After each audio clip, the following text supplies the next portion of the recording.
This presentation was developed by Janet Wood, a volunteer for NASA's Jet Propulsion Laboratory's public outreach program called Solar System Ambassadors. This presentation is entitled Unveiling the Cosmos, celebrating 25 years of the Hubble Space Telescope.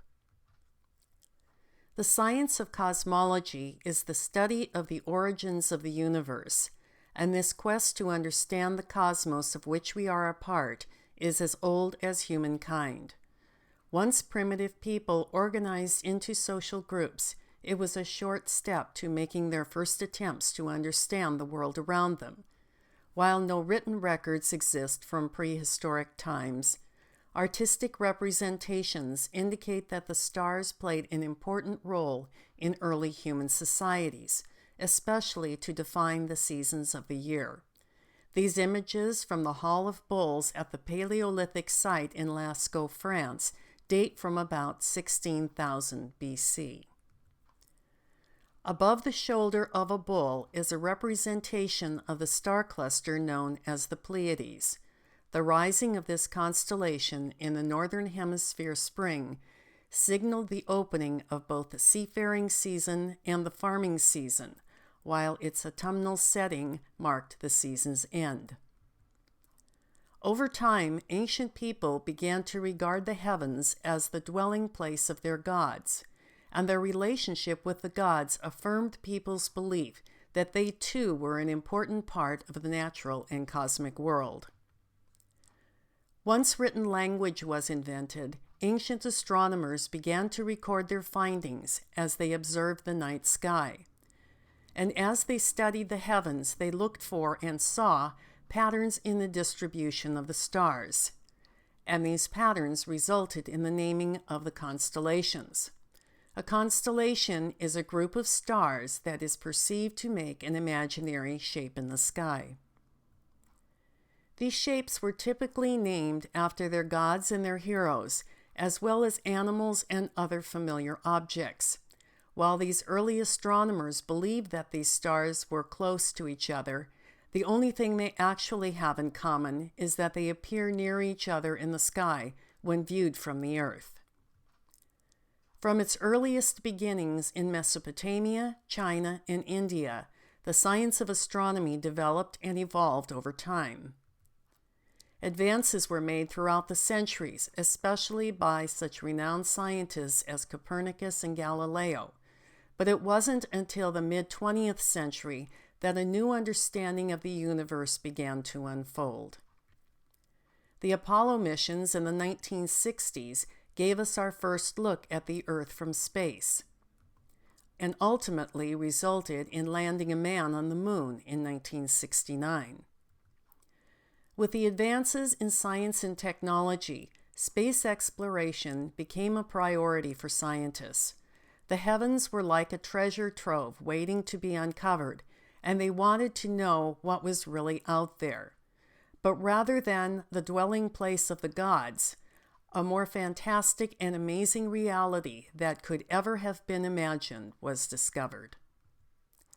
Despite all the previous advances in science and technology, nothing would equal one of the greatest technological achievements in all of human history, one that has given us unprecedented insight into the structure of our universe, the Hubble Space Telescope.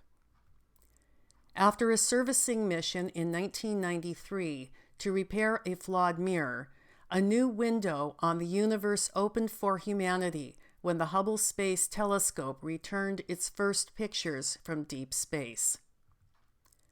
Above the hazy blur of Earth's atmosphere, Hubble provided an astonishing view of the universe, not only in visible light, but also in ultraviolet and infrared wavelengths.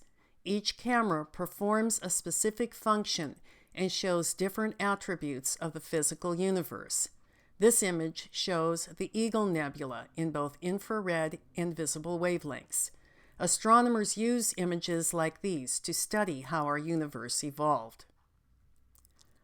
Hubble's fantastic images unveiled both beautiful and cataclysmic disturbances across a deep cosmic tapestry, and revealed views of our universe that are nothing short of astounding.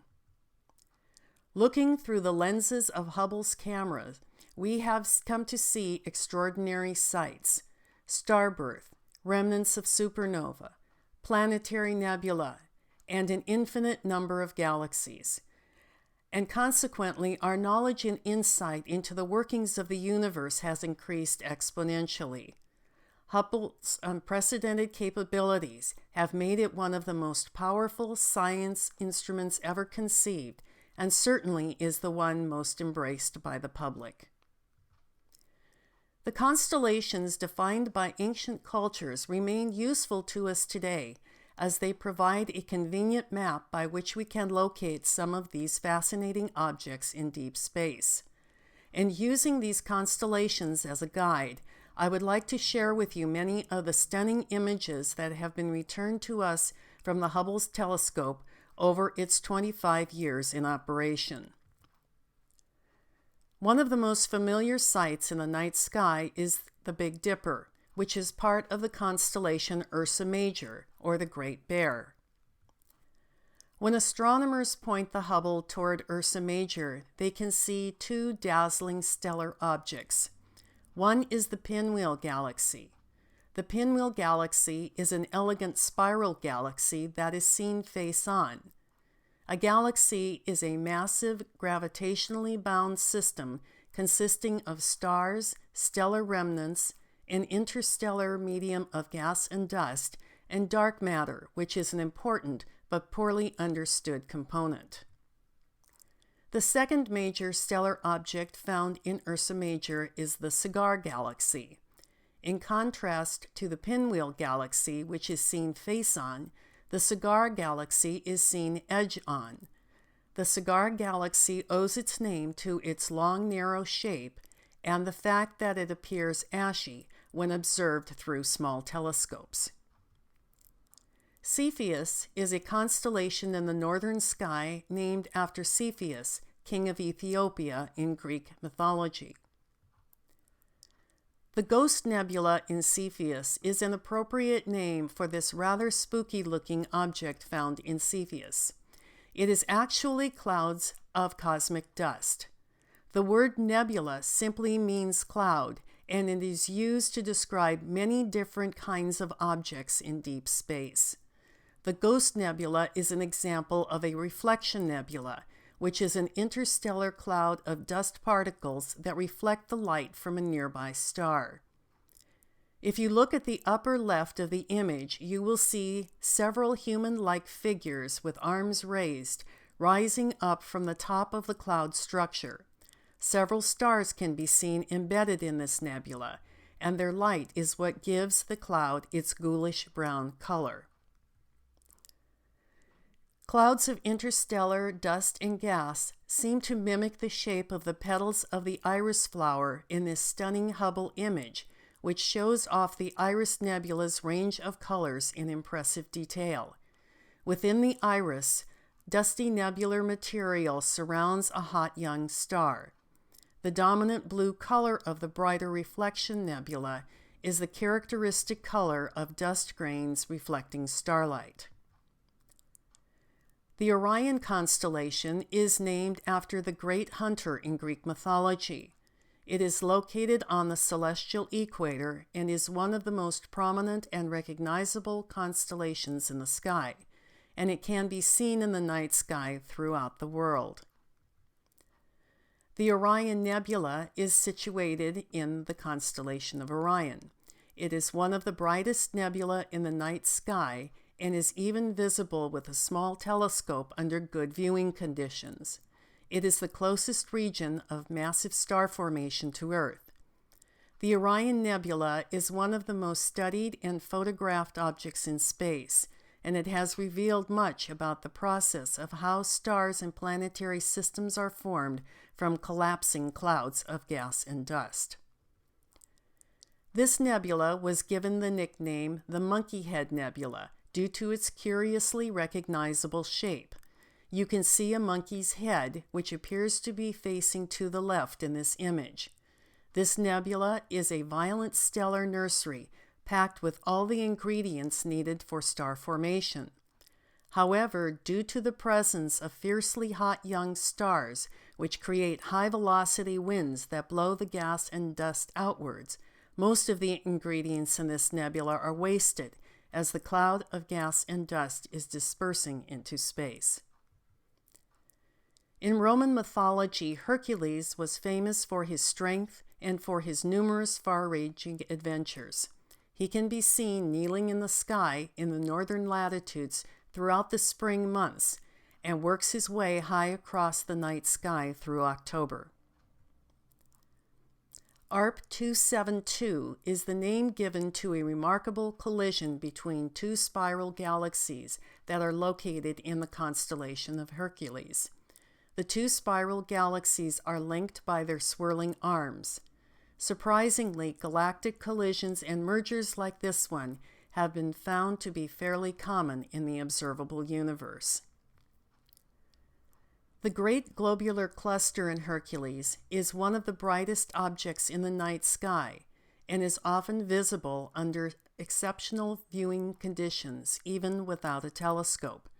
A globular cluster is a collection of stars that orbits a galactic core.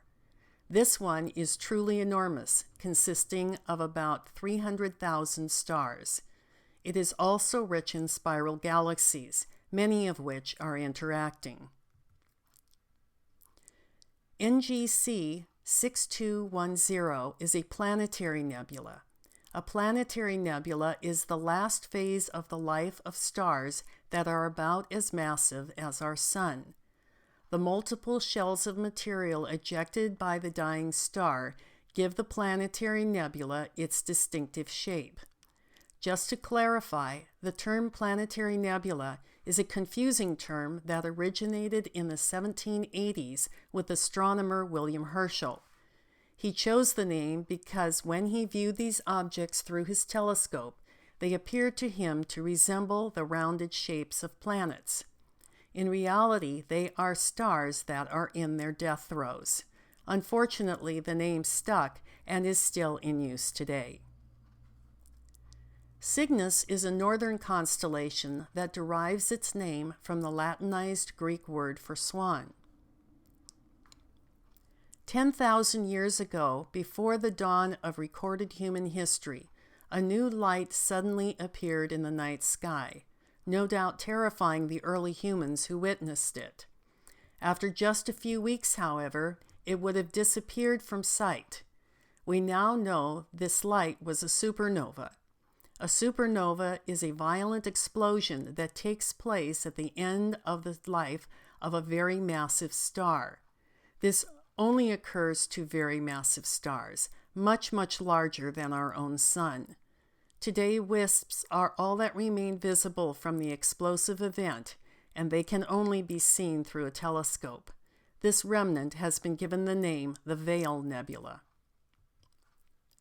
This image shows a compact star-forming region in the constellation Cygnus.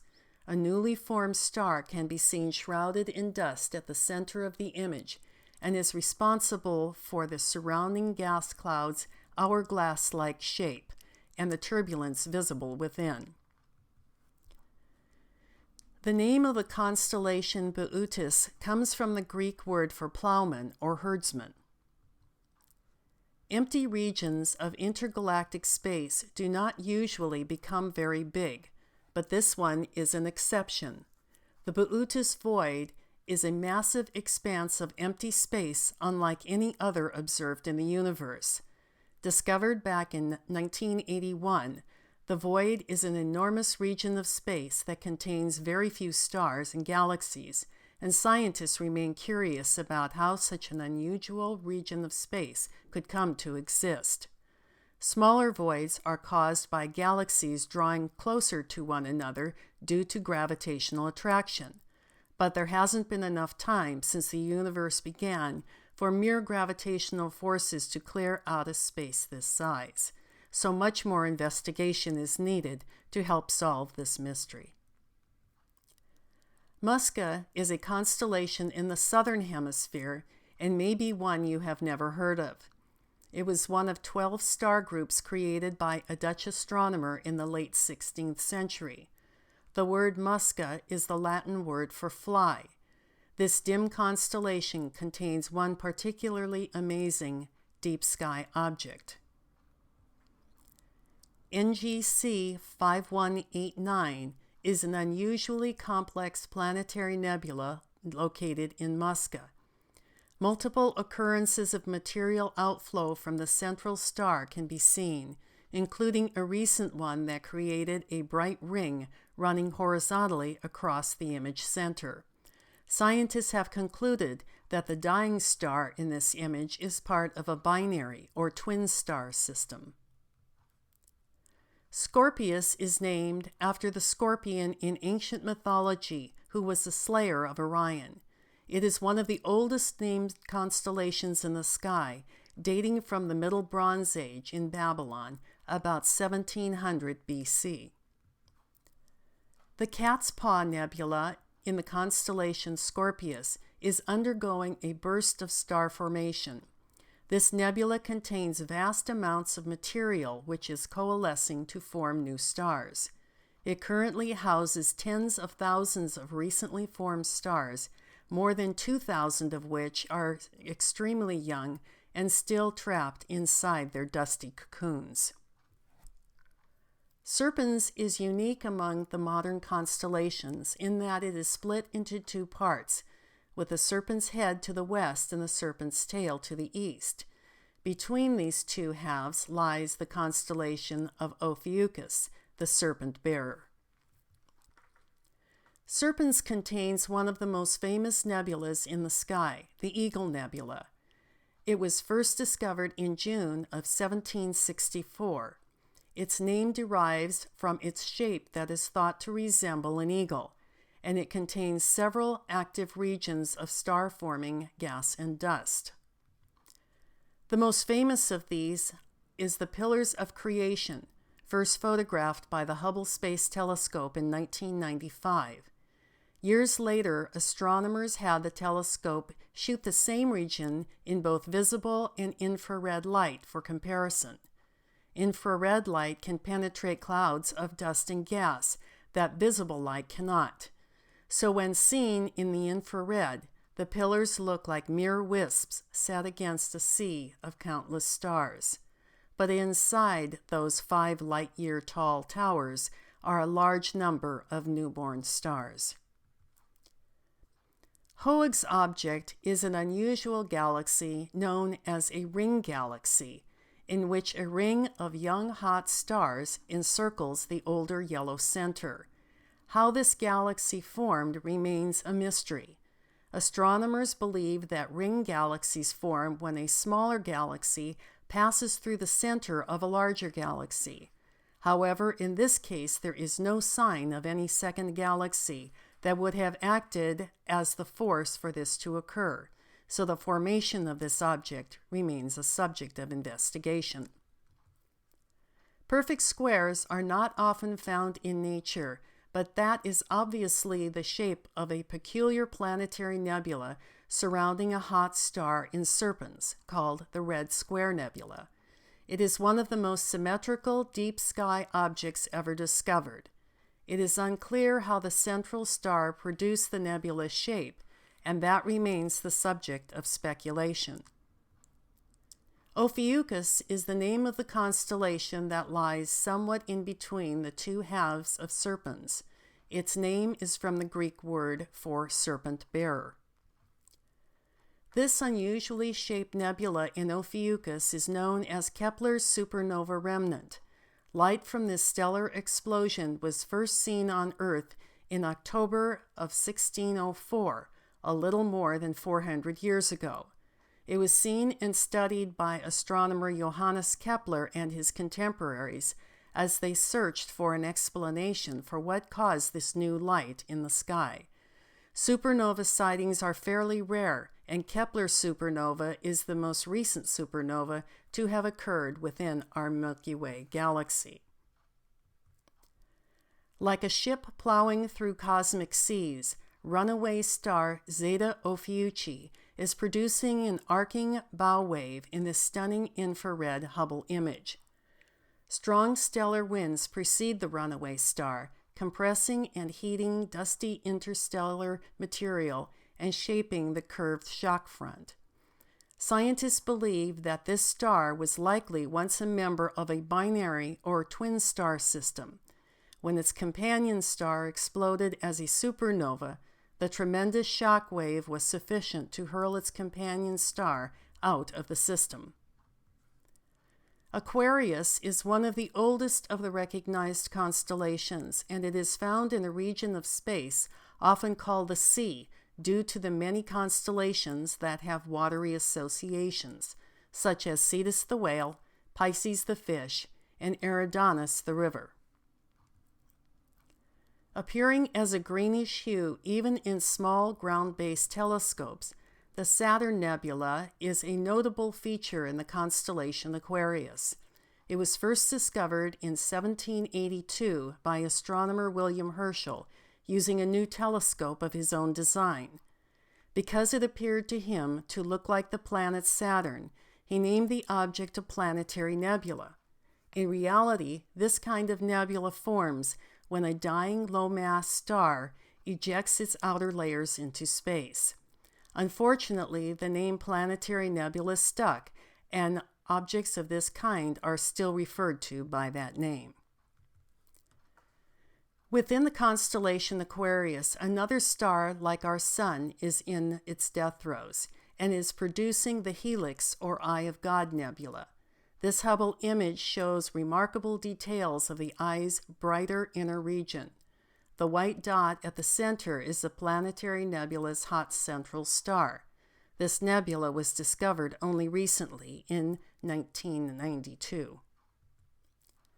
The constellation Sagittarius lies in the southern sky and represents the archer in Greek mythology. The red spider in Sagittarius is a two-lobed planetary nebula surrounding one of the hottest white dwarf stars ever observed. It is believed to be a binary or twin star system. Powerful winds flowing from the central star have been measured in excess of 600 miles per second.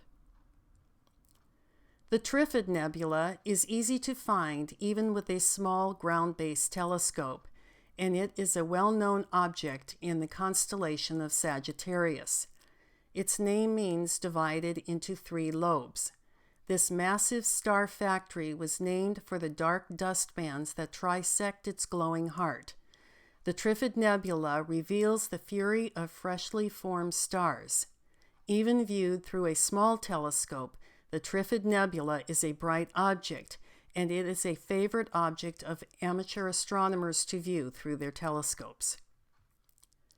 Sagitta is the Latin word for arrow, and that aptly describes the shape of this constellation. A giant cosmic necklace glows brightly in this Hubble image. This object, which has been appropriately named the Necklace Nebula, was only recently discovered.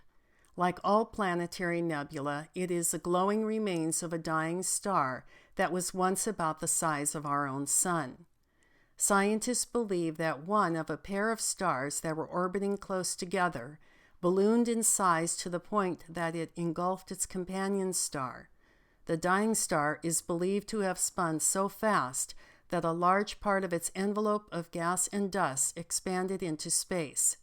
As most of the gas escaped along the star's equator, it produced this beautiful ring.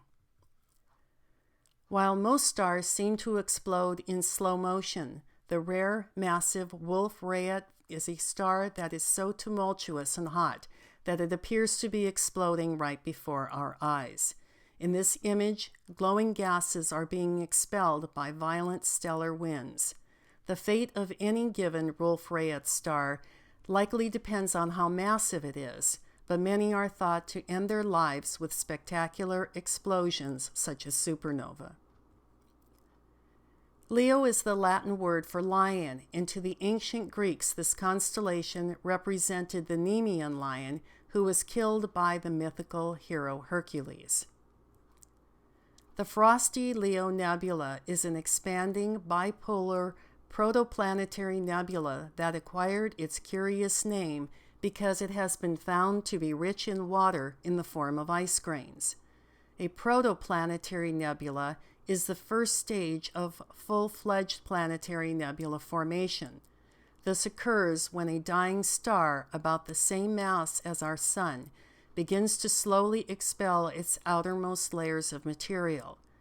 It is rare to see a protoplanetary nebula, and that makes studying this one a priority for astronomers who seek to better understand the life and death of stars.